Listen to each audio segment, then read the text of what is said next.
Hey, this is Ryan Kebe coming to you with another edition of Kebe's Community with the Armstrong Neighborhood Channel. Today, I am joined by four very special guests who are doing amazing things in our community. First, we have Mr. Bruce Harlan, who is the Executive Director for Crawford County Women's Services. We have Tory Hough, who is with Bethany Christian Services, and also a member for Peace4Crawford and an executive board member of the Crawford County Overdose Prevention Coalition. We have Angela Morton, who is the prevention supervisor for Crawford County Drug and Alcohol Executive Commission and System of Care, and also a member of Peace4Crawford here, obviously. And lastly, but not least, we have Marcia Metcalfe, who is a board member on the Women's Services as well. Thank you all for joining us here. Hope everybody's staying safe and staying well. Glad that everybody can make it for us. So first and foremost here, I want to give the floor to Bruce. Bruce, you want to talk a little bit about what exactly Peace4Crawford is? That's the reason why we're here today. Talking about this new Hope Line that is available to all of our residents in the community. Do you want to talk a little bit about that, Bruce? Sure. All of us are on the Peace4Crawford committee and have been for a number of years. The Peace4Crawford movement is really born out of a study and some research that began almost 30 years ago, where a group of doctors looked at adverse childhood experiences and was able to correlate those experiences with negative health impacts over the lifespan. In other words, what happens to us as children can affect our health as an adult. And when you couple that with research that's been done on the brain, in particular how adversity and trauma impacts brain architecture, we know so much more today than we knew when I got started 30, 40 years ago about the impact that trauma and adversity has on behavior and well-being. And so this movement here in Crawford County is really designed to look at and address and identify adversities and traumas so that we can prevent them. Because the antidote for trauma and adversity is resilience. And there are things that we can do as a community and as individuals to promote resilience. Namely, we can help strengthen core competencies within people and help them develop their coping strategies. We can build connections between people.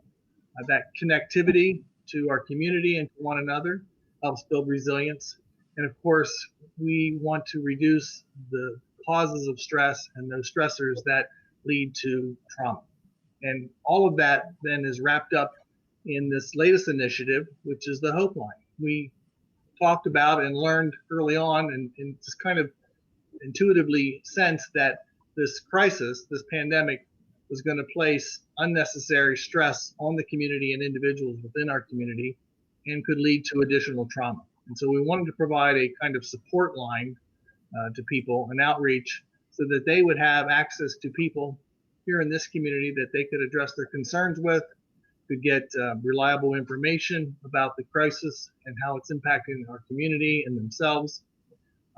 And so really within the last 2 or 3 weeks, just from an idea, this has germinated into this Hope Line, which went live yesterday. And I'm pleased to report that already we've had, I think, 8 to 10 calls. That's fantastic already. So just went live yesterday and we're already seeing that it's making an impact on some individuals. That's fantastic. Yeah. So next here, I want to bring in Marcia Metcalfe. I know Marcia has some more information that she wants to make sure that she builds upon off of what Bruce has said. Marcia, I will give the floor to you without further ado. Sure. As Bruce referenced, in the last couple of years, I think at Peace4Crawford, we've been also really trying to understand the relationship between individual trauma, so the things that happen to people that cause traumatic stress and reactions in them. And there's a whole biology around that we won't go into today. But what we have learned, and people around the country are learning, is that there is an important relationship between what people experience as individuals and the toxic stress that individuals experience, which might be things like domestic violence or abuse in the household, or a parent who's in prison. These are things that happen to children that cause stress on them, and we see that in their development. But those things are kind of, they're the individual things. And one of the ways we like to try to illustrate this is we think about a tree, and a tree with the leaves being all the kinds of individual trauma that people experience in their lives. And we all experience stress at one time or another. Isn't necessarily traumatic, but if it's repeated over and over, then it manifests as trauma.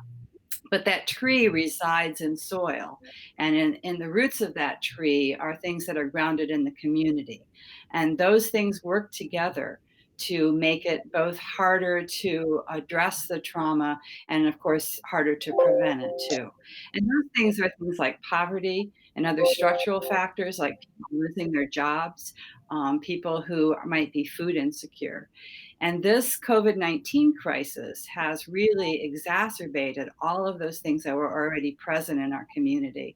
So things like drug addiction and food insecurity, and people who are housing insecure, with people losing their jobs and being afraid that they can't get food, not understanding, how the services are going to work.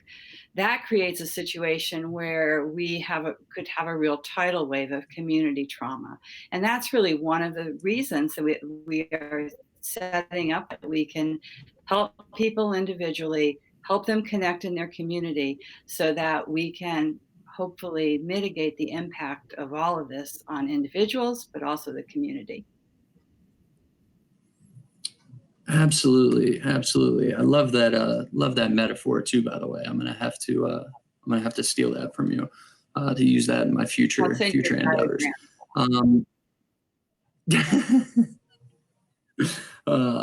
Okay, cool. So I think that will be a good segue into how this is kind of impacting, like Tory was saying earlier, how this is impacting our children, right? I mean, this is having, it is impacting literally every single one of us in one way or another. Tory, do you want to maybe talk a little bit about that and how this is affecting, everyone, even our children, right? Yeah, thank you, Ryan. So I work most with vulnerable children, whether they are vulnerable because of their trauma backgrounds, or they're vulnerable because of the communities that they work in. And what we're really seeing during this COVID-19 pandemic is that not a lot of our kids are expressing their anxieties and their worries to their parents, because they realize how stressed their caregivers are also about the coronavirus. So one of my dreams for this hotline was that we could give our warm line volunteers the ability to help caregivers do some grounding and I guess just anxiety reducing activities with their kids or their grandchildren. So all of our volunteers have been trained, and they're learning grounding techniques. They're learning breathing techniques. We did some EFT tapping the other day on one of our trainings, and my hope is that by their caregivers being able to talk to them at a developmental and an intellectual level that their children can understand, that they can come alongside those kids and maybe build some resiliency and less vulnerability into them. Awesome. Interesting. Okay, so next I definitely want to make sure that we bring Angela into the conversation. Angela, how does this play a role in your organization? Maybe what types of resources are people going to be calling for, at Peace4Crawford? Okay. Yes. Thanks, Ryan. The Peace4Crawford Hope Line is closely tied to Crawford County Drug and Alcohol Executive Commission, not just prevention. We're a resource that remains active treating clients during the COVID-19 crisis. We're doing that remotely as often as possible and as people are able. It ties to prevention because we try to reduce risk factors for substance use and abuse and increase protective factors. So the Peace4Crawford Hope Line is a protective factor in that people can have a connection, help set some goals, find some resources, and prevent some of the risk factors like trauma that can influence people succumbing to substance use and abuse. One of the highest risk factors for substance use disorder is having trauma in a person's life. So our partnership with the Peace4Crawford Hope Line helps to reduce trauma, not just for people that already have some of that and might be struggling with substance use or substance abuse, but also for the children that and the youth that are experiencing this unprecedented time in our history, where we could reduce this as emotional trauma for them during a really uncertain time by helping to take care of them and their families. So it is closely tied to just reducing those risk factors and increasing all the protective factors that we can to prevent substance use. Awesome. Thank you for that information. I'm going to bring it back to Bruce here. So Bruce, what can people expect, whenever they first call in? What's the process that Peace4Crawford is going for? So we have a dedicated line here in our offices in Meadville. When you dial the local number 814-724-1116 or the toll-free number 888-491-4673, it will be answered by one of my staff as the Peace4Crawford Hope Line. They will ask for some basic information, including your name and a callback number, and perhaps where you're calling from. And then they will hang up, call one of our volunteers who are standing by, and that volunteer will call the caller back to address their concerns or needs. And so there's 40, I believe 40 trained local volunteers that are going to be answering the phone. Marcia, is that true? I know that you said that you were, a volunteer for the women's services as well. You want to talk a little bit about, the amazing people that are volunteering their time right now to, answer these calls? Absolutely. And there's actually 55 of them instead of 40. And I think the number will continue to grow as people learn about it. And I just had someone call me yesterday who missed the training that we did on Monday. We did it virtually, so it's a recorded, and so people can do it anytime they want to. And it's an incredible group. I think we were all humbled by the response. We sent out the notice to system partners from System of Care, as well as our Peace4Crawford folks. And I think individually, we all contacted people who we thought would have an aptitude for this and be willing to do it.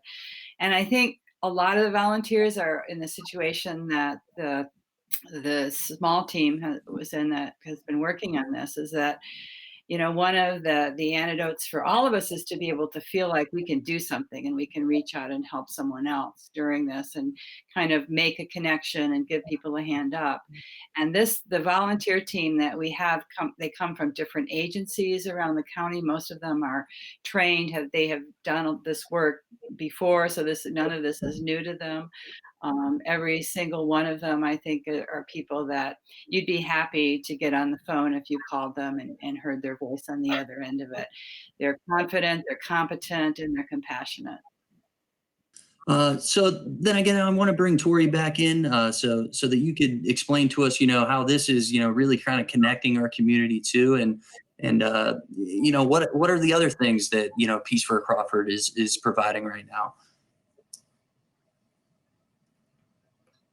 It's really our hope that through this Hope Line, this warm line, people can begin to feel connected and maybe a little less isolated. I know myself, my grandmother, my mother, my aunt, they all live alone. And it can be a really scary time for individuals who live by themselves. And while this Hope Line is not necessarily a line, for counseling, it's not for therapy, we're hoping that by helping individuals connect to community resources through the Hope Line, that it can lessen a little bit of that isolation. The other part of what we're doing with Peace for Crawford County is on our Facebook page, we are asking the community to send us short little 15, 20-second videos about why they're staying at home. And there's a few examples already up there. So if anyone interested in the community would like to do a video for Peace for Crawford County, add your kids, add your dogs, add your cat. Show us why you're staying at home. We would really appreciate it. And I think it could really help others who are living in isolation right now feel like they're connecting with their community. That's awesome. We're going to post a description for that so that everybody can get to that Facebook page and post a nice little short video of, day in the life staying at home, right? So, Angela, I'm pretty sure that you might have some other things too that you want to talk about. We do think it's important for people to keep a physical distance during this, shelter in place. So that's part of why we are doing those little videos to inspire each other to say, here's why I'm staying home. I think it's important to keep myself safe and to keep my family safe and to keep the community safe so that we're not contributing to the spread of the virus. So we want to inspire that while providing some sense of connection. So the Hope Line will hopefully give people a little bit of a sense of connection so they don't feel so alone. The staff at Crawford County Drug and Alcohol are working hard to make sure that they still provide the services that are very needed and to keep everyone safe while doing so. And the prevention staff remain active on our Facebook page as well, the Crawford County Drug and Alcohol Executive Commission on Facebook, so that they can engage with families and with youth that they're not able to during this time.